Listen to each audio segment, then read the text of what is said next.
Health Services Committee meeting. First order of business is to approve last month's committee meeting minutes. Thank you, Mr. Strainer, for coming. You're welcome, sir. Pleasure. Appreciate any input that you have, but do it during the meeting, please. I'm explaining things to Mr. Motion made by Supervisor Conover, second by Supervisor Frazier. All in favor? Aye. Opposed? Carried. Okay, Pat, take it away. Okay, first thing on our agenda this morning, we would like to have a resolution to renew our agreement with Strategic Healthcare Programs, which you can see Solutions for Our Agency. It's all written out there for you in the amount of $8,195. And it's basically we have to have it in place, and it's our patient satisfaction surveys, which we used to be able to do ourselves, but now they want a uniform system of doing it. And as you can see, the cost is $115.77 over the cost of last year's contract. Okay.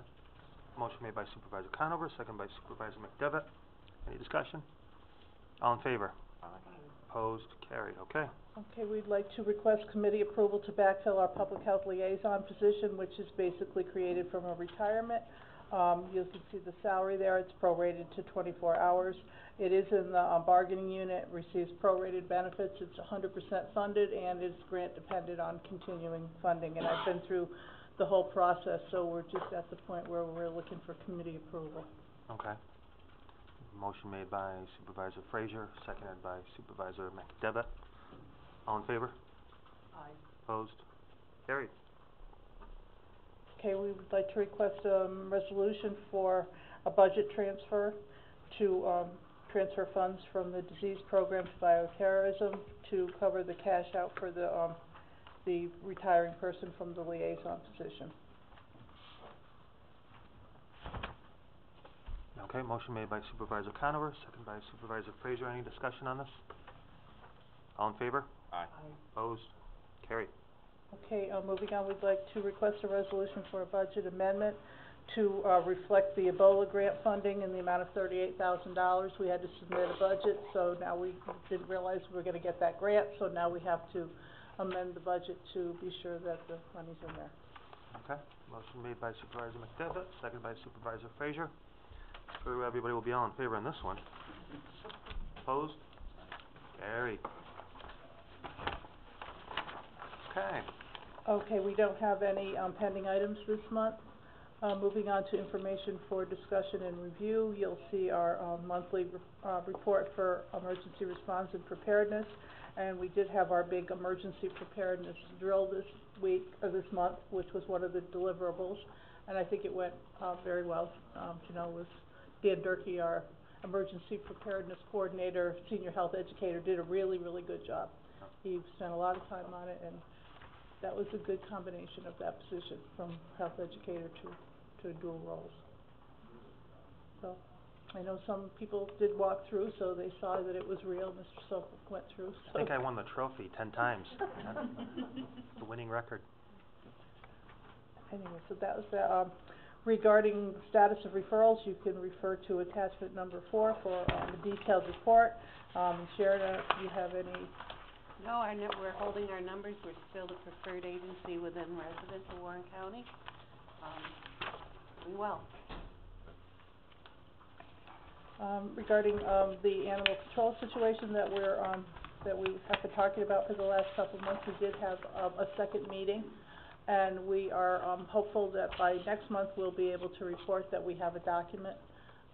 Still some issues. We're lucky that it hasn't hit the big dog bite cat season, but we'll keep you posted on that. On reports of expenditures, revenues, Conover report.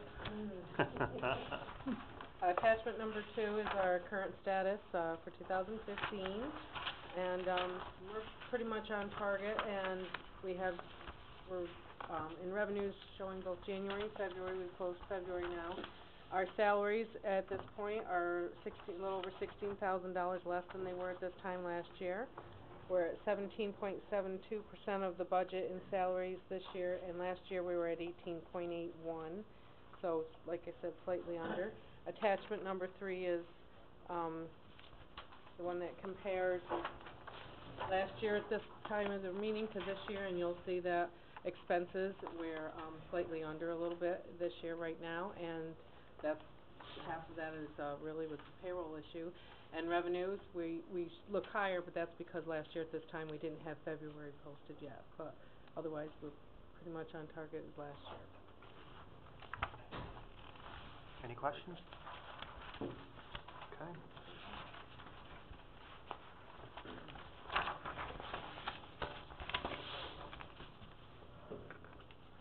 I guess Anything unless else? anybody has anything else for us, that's all we have. Just maybe a question on the animal control scenario. The CoStar in the last couple of days, they did an article on just the volume of stray cats, feral, and an organization from Long Island that apparently take, God bless them, they take many of these animals and take care of them, find homes for them, but the beauty of, I guess our inability to kind of absorb all of these pets is, it's a problem, I guess, that, The Humane Society, the SPCA type situation is different from us for sure. The feral cat situation is a problem. Our concern from a public health standpoint is that we have cooperation from all the towns to help us check the animals that are known to bite somebody. Because people otherwise would have to undergo rabies shots when they don't have to. That's expensive, it's tough on the patient. So we look for kind of an intermunicipal cooperation for that kind of thing. And cats have always presented a problem because there's lots of them, and they're wild and they bite and they're a nuisance, and Well, we'll hear more, I'm sure. we'll thank you. Anything else for public health? Okay, if not, hang in there tight. We have Rob up next. Thank you, guys. And our Tar War posters are in the hallway, so if you'd like to vote for the pretty posters, come on down. Oh, okay. Are we gonna bring this with us? No, are we bringing it? I didn't take a peek at it.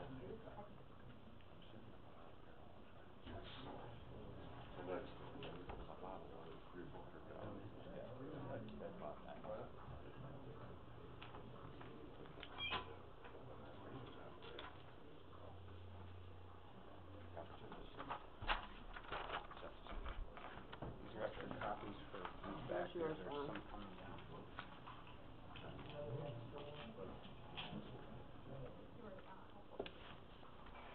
Okay, Rob, we're ready whenever you are. Okay, thank you, Mr. Chairman. I have copies of the agenda distributed. Anyone want to go through and... We don't have to, we don't have to go. So that always includes our portion as well.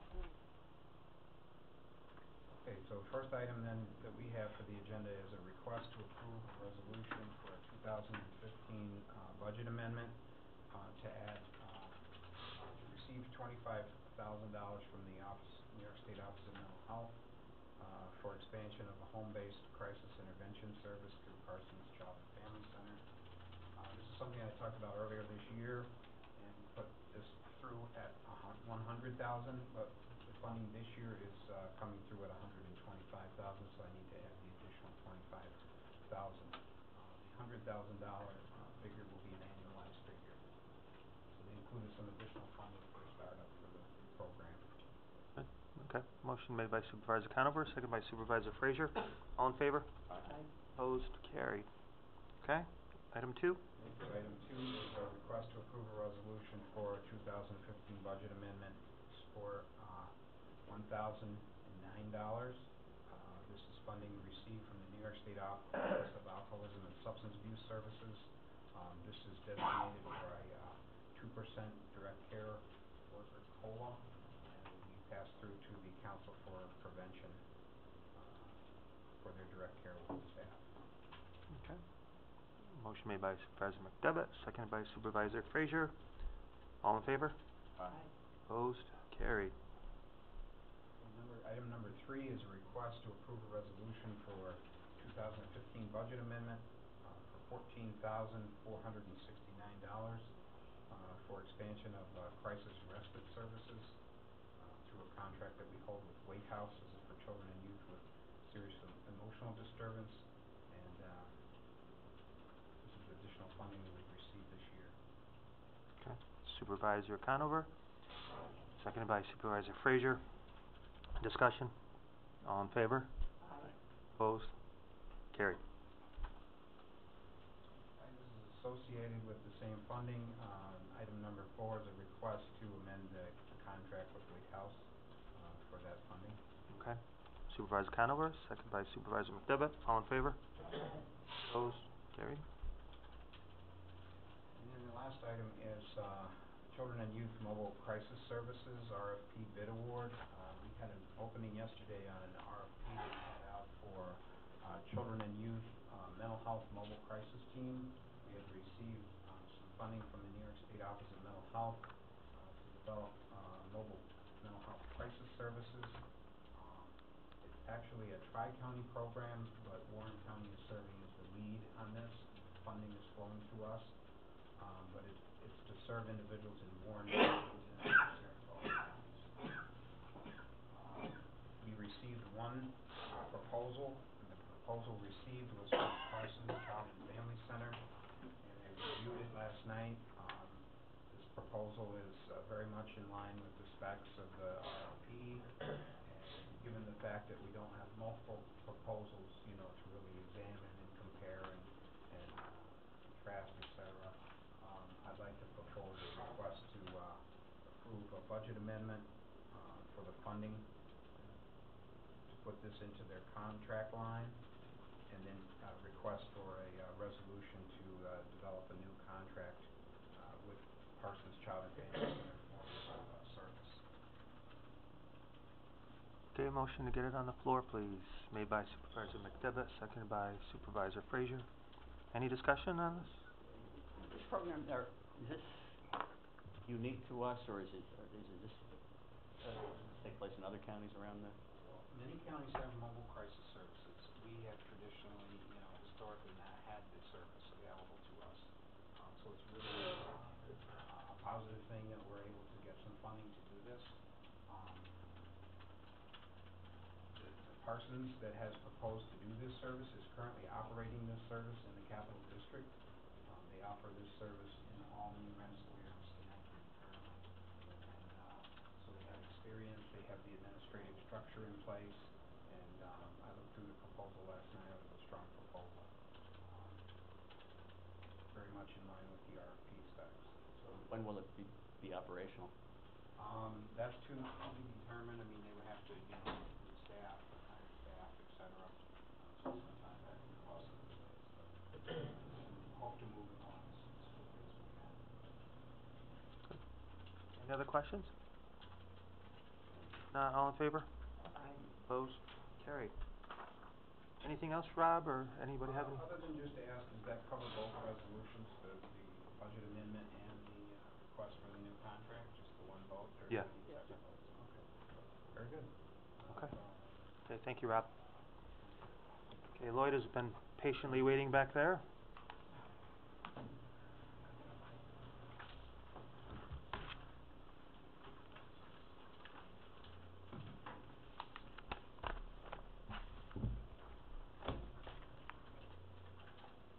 Mr. Cote, take over whenever you're ready. Okay, I'm here at the request of Joan Sadie. She summoned me. Yeah, I guess there were some questions raised at the board meeting and the legislative committee meeting, and Joan sent me the minutes from both of those meetings. And the two topics were elder abuse, discussion about that, and nursing home staffing. That's what I got out of the minutes. And I guess I would hear, if anybody's here or in the audience who has any questions regarding it, I could give a brief synopsis of how those two topics work in the nursing home. And if you have any questions after that, I'll try to answer. First off, the staffing of nursing homes, obviously it's the same regulations for every home in the state. There is no mandated staffing.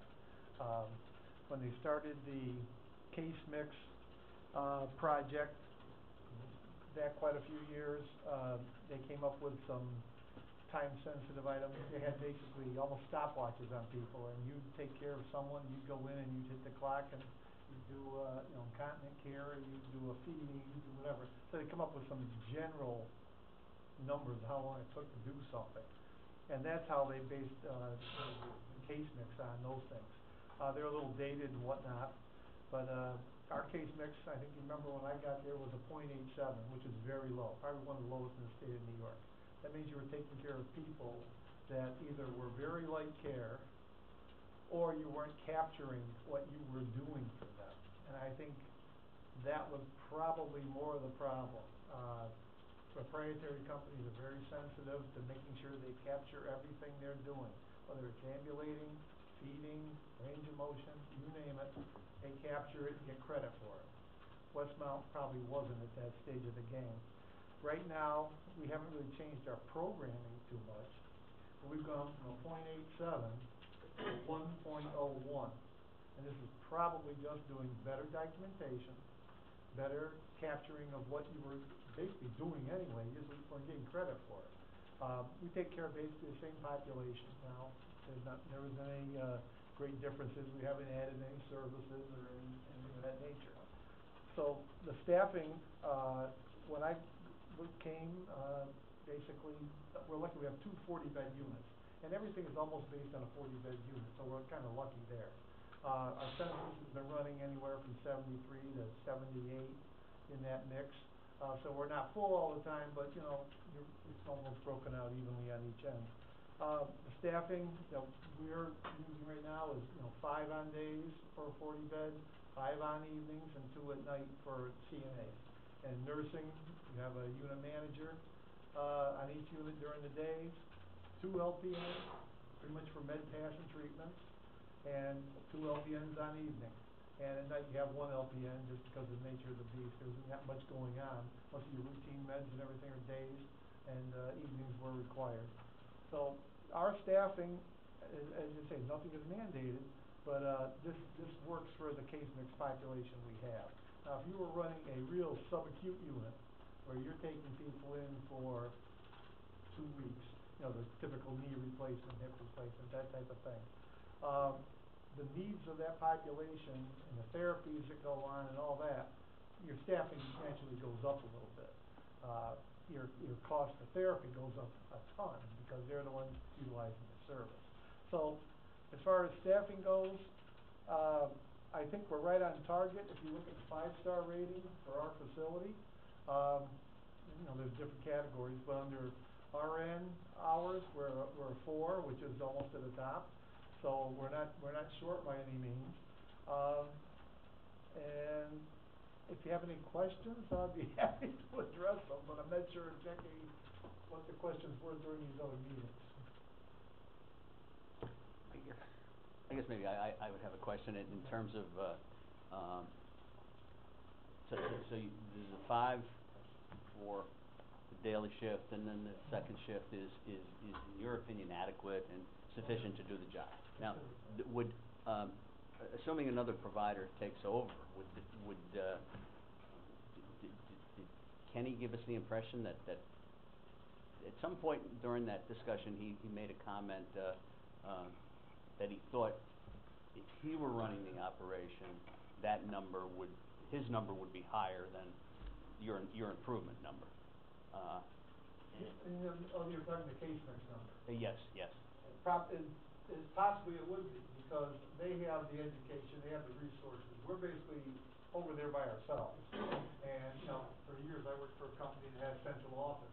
They had specialists in, you name it, dietary, maintenance, nursing, right down the line. We are ourselves over there. So what we've done is do, I think, a pretty good job of capturing more of what's going on. But there's always, they will improve in that area, through training and that type of stuff. And it comes from the CNAs on the floor. They're the ones entering the information into the computer to generate what we get. This 60-some page report we do on people like it's going out of style. So we do these all the time. But that's where the information comes from. I mean, it's collected and then, Kendra, who is your MDS guru over there, puts it all together and, submits it to the state. And we give the state every bit of information on us, every nursing home does. They don't make anything up, they get it from us. So, but I would say, with his company that DC brings to the table, they will refine techniques even further to make sure they're not missing a trick. That's how they do it. And maybe just more a global general question relative to staffing requirements in nursing homes in the state of New York or nationally. Why do you think the state of New York does not have staffing requirements for nursing homes in the state of New York? Is there? Well, way back when I started in the 70s, they did have requirements. And you sent in a quarterly, payroll records and staffing reports. And it got to the point where if the state came in and gave you deficiency and said, you really should have another aide here. And you said, okay, so you file a rate appeal, you get the money from the state, and then you hire the person. And it kind of worked that way. And the state said, well, why are we in this business of, mandating staffing? Here's the regulations. If you can deliver it with one person, go ahead and do it. But you gotta meet the regulations. You may need 5 people, you may need 10 people, depends on how good your people are. So they wanted to get out of the staffing business, just like now they wanna get out of our rate setting business. And they said, here's the regulations, you have to meet them, and that's it. We don't really care how you do it or how many people you have. We're all within a few hours of staffing. Every home in the area. You could go every one with a 40-bed unit and you'll be within minutes, So, I think at one time they were in it, now they're not, and they definitely don't wanna go back into that arena, cause there used to have rate appeals coming out of their nose, so to speak, on getting all these, the state said on a survey I had to have another aide, you gotta pay for it. So, they got out of that business. Yes? Yeah, the impression I'm getting is that the CMI will be 1.2 under Kenny Rosenberg, using, the same population, but because he has a centralized staff, they'll be able to capture more? No, it won't work that way. He may get a couple hundredths of a point, but unless, they're gonna target more short-term people, they're gonna target more, the short-term rehabs, that's where the money is. That's the people who are coming in on Medicare, and your Medicare rates are vastly different than your Medicaid. Medicaid rate today over there, since they just put your code gen numbers in there, I think it's like 180 a day. Well, when I got there, it was like 150 something because you're missing things. But a Medicare rate, you get 400 a day. Now, a lot of that expense is therapy and stuff, and you're paying, it's all inclusive, so you're paying every drug they come in on, no matter what it is. So, it's different. You're not talking apples to apples here. But they're gonna push on the short-term people. We've done that to a degree, but, with the limitations we're under, we don't have a person every day in the hospital, seeking admissions, and we don't have that. We don't, have never had that since I've been there. But they will maximize and have a little different, agenda as far as that goes. People who are over there are gonna be there. They're not going anywhere. So they'll work a wing, and that wing will be staffed more because of the level of care on that wing. They may try to segregate. It's a small building, so it's very hard to do. If you had a 4 or 5-story building, you could have a dementia unit on one floor, or maybe similar to Fort Hudson has on their complex. You may have light care people on one floor, and you may be able to staff with 3. But, that's how they're gonna move it around. And on one floor, they may need 6 people on a day shift. Depends on who's there. They may try to move the populations accordingly. Very hard to do in an 80-bed home. You only got 2 places to go, one wing or the other, so. How do you see them increasing the CMI then in a small? Through admitting the higher case mix people. The people who are there are what they are. They may age in place and their case mix may go up, whatever. They will try to make sure they're capturing everything they're doing. That's their specialty. And we've come a long way doing that because that's kind of the philosophy I brought in 2 years ago, when I came out. So we've been doing that, and we have brought it up significantly. Well, the reason I'm asking those questions is that the referendum occurs, we may have quite a length of time before the vote occurs, is there any way that you can increase the CMI to get more revenue? I know this is kind of not a very, it's an unfair question to ask you, I think, but all the same, we'll be facing an increased deficit. Is there any way you can increase the CMI and sort of anticipating whatever Centers is gonna do to increase our revenue? Well, not really. I mean, we've increased it what we can just through what you were leaving on the table, so to speak. Right. If people, you know, we admit somebody whose needs are a lot higher, and that, then the case mix will creep. But I think right now, today, we're doing a very good job of capturing what's available. We have a lot of light care people over there.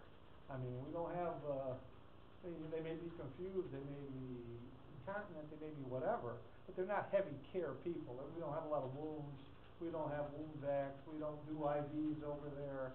There's a lot of things that the county's never done. And, trust me, when Centers gets here, you'll be doing IVs. And, you know, when I came on, which is 2 years ago today, I thought this was gonna be 6 months. Cause that's what Mr. Duke said it was. But, so, you know, we've been trying to keep it, you know, together, keep it calm, deliver the goods to the residents, have good surveys for you and that type of stuff. But we haven't spent any money. We haven't upgraded really a thing. We have no electronic medical records. We don't have anything over there. So, there's a lot of changes gonna be coming to Westmont, and they'll be positive. But right now, we're kinda in a holding pattern. You know, Frank's over there, he doesn't want me to go say, hey, you know, if I got this $100,000 computer system, maybe I'd gain you a couple CMI points. Well, I guess you gotta kinda weigh that, it's in the closing days here, so. Maybe we're headed in that. Supervisor Seaver? I'm sorry, I can't see you, so I I didn't couldn't see you. wanna pass Dave here. So, I will, thank you. Here, I have a specific question for you, and when we referred information over to the legislative committee, my question wasn't specifically about staffing needs, and I think they all got kind of grouped in together, so I just wanna clarify. My specific question was about, mandated reporting for elder abuse.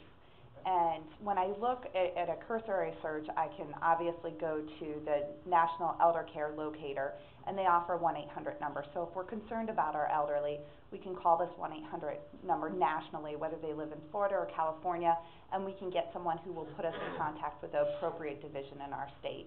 And so when I look at compare all the different states, in New York, what I find is unlike many of our counterparts, we are not a mandated reporting state for elder abuse. This is where my concern comes in. I understand that this is not a county issue. I think it was referred to legislative, so that perhaps we could take a look at it and ask our representatives at the state level if this is something we could begin or join, if the board wishes some type of advocacy towards. It concerns me that we could make a call to our Adult Protective Services, and under the Adult Protective Services guidelines, that PSA clients are among the most debilitated and neglected members of the community, the frail, elderly, the mentally ill, the developmentally disabled, the abused, and the exploited.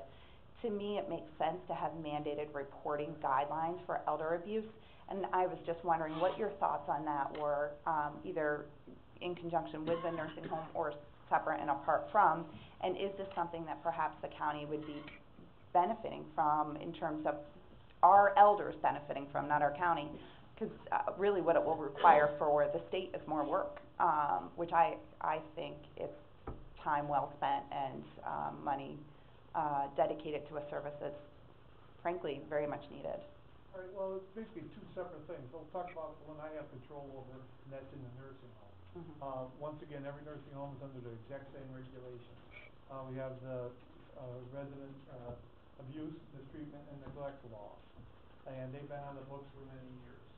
So, and we go over every INA that comes up in the home. If you're giving care to someone and you find a bruise mark on their arm, and it looks like maybe somebody grabbed them and was trying to lift, maybe it wasn't appropriate, that type of stuff is checked. Everything is checked to come up with a root cause for it. Everybody who's licensed, such as myself, if you are aware of something and do nothing about it, you can come up with charges of failure to report. So as far as abuse reporting or mistreatment reporting or neglect of reporting in the nursing home or any nursing home, I'm pretty confident that it's being done and being done properly. Okay. There's posters in the building, any family member can come in and say, you know, my mother, I noticed something wrong with her knee, this and that, maybe she had a fall, they didn't tell me. They can call the hotline number, and trust me, within about 48 hours, you'll have a representative from the health department there, on site, and the first thing they're gonna say, show me your investigation on this issue. Well, then it goes to one of two things, either I know about the issue, and there's an INA, or I don't know about the issue, and then they're gonna look at me, and why don't you know about this? The family, you know, so we're gonna go off on whatever tangent we want. I think Westmont does an extremely good job on tracking INAs. And we go over them every morning, a morning report, whatever's come up since the night before. So I think, I'm very confident, you know, that the nursing staff's well trained over there. They know what to look for. The CNAs, if they see a bruise, you may go up, if there's a resident who can, you know, tell you what they're looking. Oh, well, I had a shot the other day, and that's what that was. They may notice it during a shower. They may notice it whenever. Mhm. But then at least you've got the answer. You know, you've done your due diligence and got it. So in the nursing home, I'm confident about it. If we send somebody home and the discharge is, you know, there's not, the family's out of town now, or this and that, and they may need something, we do call adult protective for that type of stuff. If we have some resident who, and they get a little antsy, especially the short termers, I'm going home Saturday, I don't care if I'm ready or not.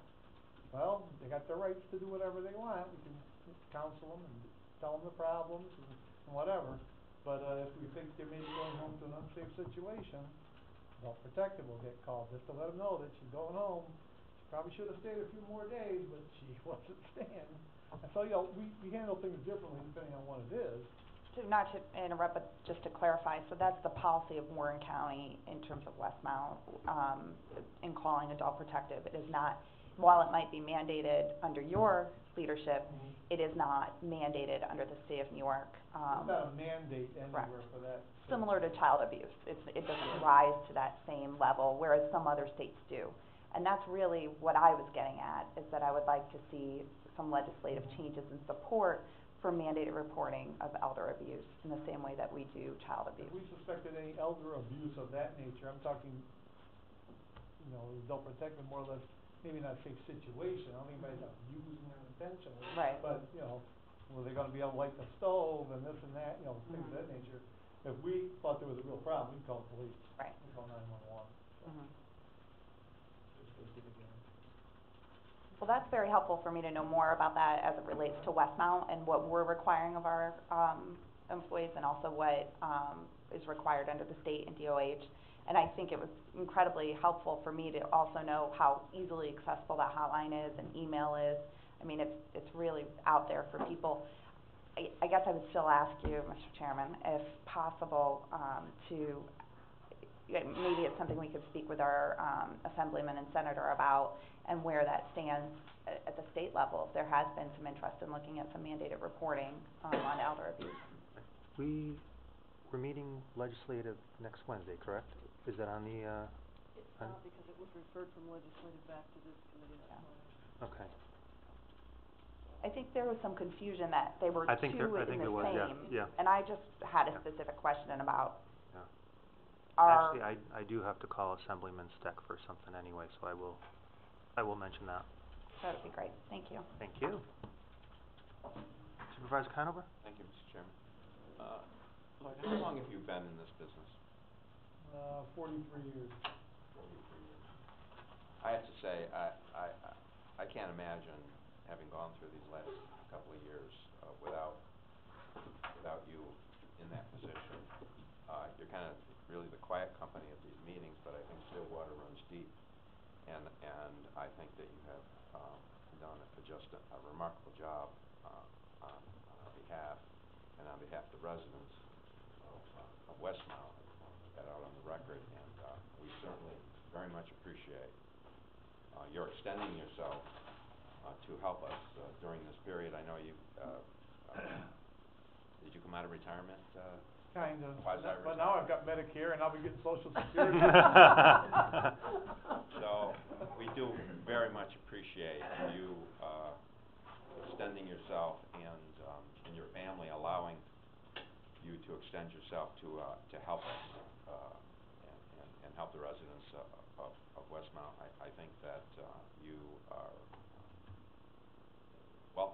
information, and I think if we were going astray, I think you would let us know that we're going astray, and I think that, the kind of input that you've had has been very, very valuable, at least to this supervisor, I can say.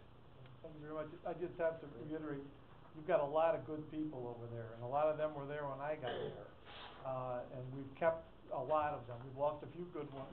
You know, you notice there's no Betsy sitting here. Yeah, right. But we know where she is, so it's not like she left the world, but, you know, we took a wealth of information, and there's one of them. So it's been a group effort. I mean, I happen to be the one with a license on the wall, but it's been a very good run, and we've had you know, we've kept it together, I think, we've done a good job, but you have had a lot of support doing this. You got a well-trained group of people over there, so. It's an excellent comment, too. Yeah. Can I bring up one more? Now is quick the time. You got him in good graces right You're now. all Go with good. it. We didn't have an agenda for this because I didn't know we were having a meeting. As you remember, we had one on the 16th, and it kind of ran over a little bit. But the only item I have is an educational item. I want to send Kendra to this conference.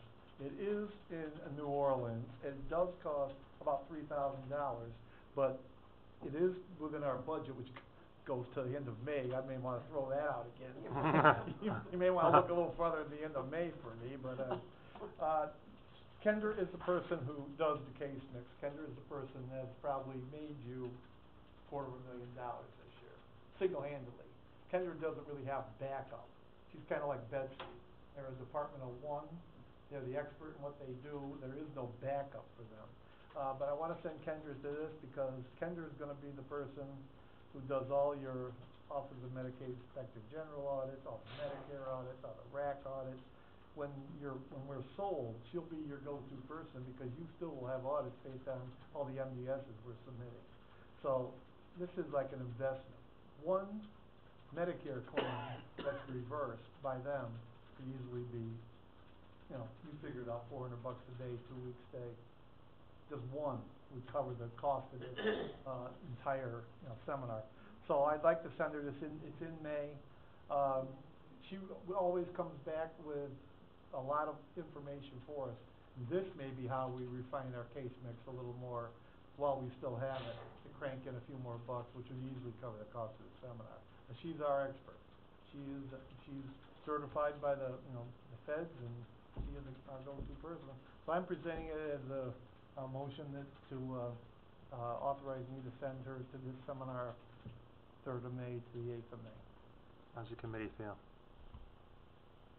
Is there, I can assume there simply isn't anything closer. Not that covers the scope, but this covers everything. We're looking down the road, October 1st, ICD-10 is coming online, which is basically your diagnosis codes. They're going from this level to here. And if you capture the person in the right code, that's where the money's generated. So that topic's going to be covered. The Medicare audit topic, there's probably 30 different topics going to be covered at this 5-day conference. And this is what drives the whole ship, so to speak. So if we're capturing just one thing out of this, you'll cover the whole conference. I believe. Vendors are probably 6 separate ones for, $400 a time, but I think this is the way to go, and then we'll have it all in one shot. And we'll get going on the ICD-10 stuff, because that's coming the 1st of October. And we also have Medicaid Managed Care looming around the corner July 1st. Been in touch with Paul and Martin on that, because we have to have contracts in place for that. I mean, I was hoping we'd be sold and we could dovetail off the centers, but I don't think it's gonna be the case. And we're gonna have to have contracts in place, or else anybody who comes into the home new and applies for Medicaid, you'll have no contract, you have no Medicaid, no payment source. That's coming July 1st. So, we got a lot of issues on the table we've been kind of putting off. They're no more putting off. Sale or no sale, we have to do these items. I believe this conference is in May also, so Right. we do kind of need to act on it to get it in front of April's board.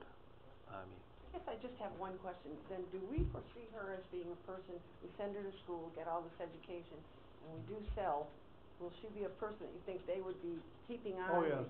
okay. Definitely, I mean, I'm just 100%. thinking we're spending $3,000 Correct, tender yeah. and then all of a sudden it's, But, and I think you'll be keeping her on because Oh. she's the one that's gonna be doing any audits they request. Like right now, we just had an OMIG audit on Medicaid numbers from December of 2012, before any of us were there.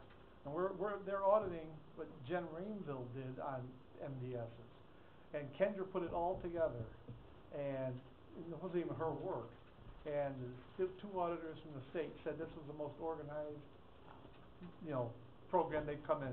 They could be there 3 or 4 days, they were there less than 3 hours. That's how organized it was. Yeah. So, she's doing the job, this is just gonna make her that much better.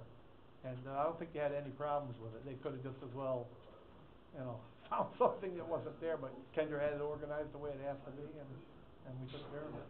Yeah, when I spoke to Lloyd, I figured this was money well spent. And I've talked to Paul about it also, he had no problems with it. I'll make that motion. Motion made by Supervisor Yeah, Frazier. I'll second it, and Second. I would just piggyback on what you said, if we're kind of a one-person show here, and then number two, the complexity of the issues, and all you gotta do is drop one on the floor and miss it, and all of a sudden we paid for the conference in New Orleans. Oh, So we're in a world of significant change and complexity when it comes to these issues, so, Okay, we have, I'm sorry, No, Super. go ahead and vote, I have a question. We have a motion and a second, all in favor? Aye. Opposed, carried, okay. Chairman, that's all I have. One quick, I just, was curious, I didn't follow up with you, but, after the meeting with centers here, they went to speak to the, staff. Correct. Just curious briefly how that went. I think it went very well. I mean, we were kind of in, not limbo, but, they're not nailed as a buyer yet, but they were talking in general terms to the people, and they asked, a certain amount of questions. I think they're, I'm not saying intimidated, but, they wanted to see who we're talking about, put a face to a name type of thing. We met in the dining room, there probably were, I don't know, 25 employees there, cause, some off-shift people Right. came in, you obviously had people still in the units, you can't leave the residents unattended. But there was, every department was represented. I think the office people were not the most concerned about what's gonna happen, because they're the ones that they may be absorbed into a central office type of thing. I think it's very good that Betsy got a job, cause I guarantee you they would not have 2 controllers. That would not happen. So we're very fortunate she was kept within the county, and looking forward. But I thought it went very well. They stayed probably an hour or so. They answered any question that people came up with as far as, will I keep my money, will I keep this, will I keep that? They answered them just like they did over here. I think the important part was, though, the people saw who we're dealing with. They got a face with a name now. And, I think 5 of them were there, and, I think it was a good, positive interaction. Good. But, but obviously if it moves forward, if it doesn't move forward, then it was nice to meet you, we're never gonna see you again. Yeah. Supervisor Seaver, did you have a question, or? End of the meeting, I just wanted to backtrack a little bit. Again, You're on deck, you're on deck. To let you know, I did, it was just coincidental that I happened to be texting with, Assemblyman Dion Deck, and he told me that he believes something's already in the works regarding the mandated reporting.